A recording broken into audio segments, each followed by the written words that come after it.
मन जन्मदिनावा खुशियाली आइल बाटे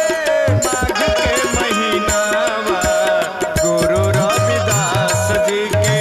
मन जन्मदिनावा गुरु रविदास जी के मन जन्मदिनावा खुशियाली आइल बाटे माघ के महीनावा गुरु रविदास जी के।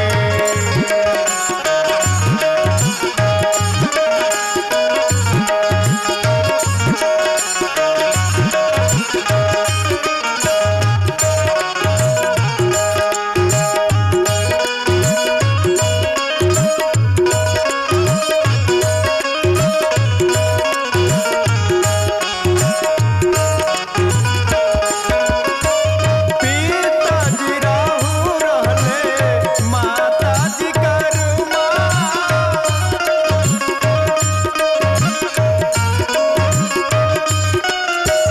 खुशियाँ मनावे बहुजन आपन हो घरावा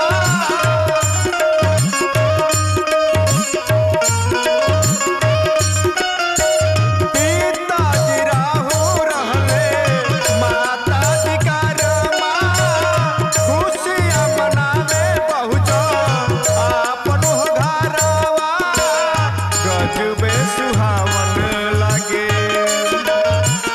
गजबे सुहावन लागे आज के दिनावा गजबे सुहावन लागे आज के दिनावा खुशियाली आइल बाटे माघ के महीनावा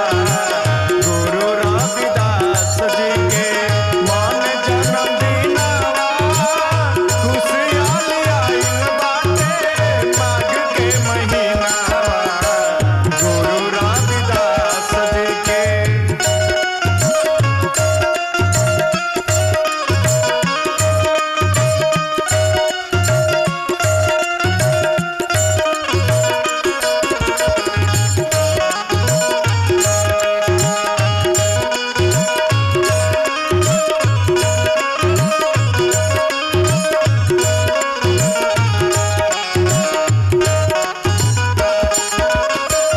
धरती गगन झूमे झूमे गाँव टोला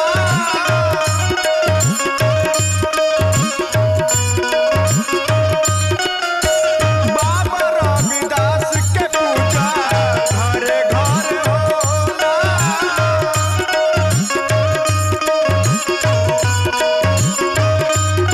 धरती गगन झूमे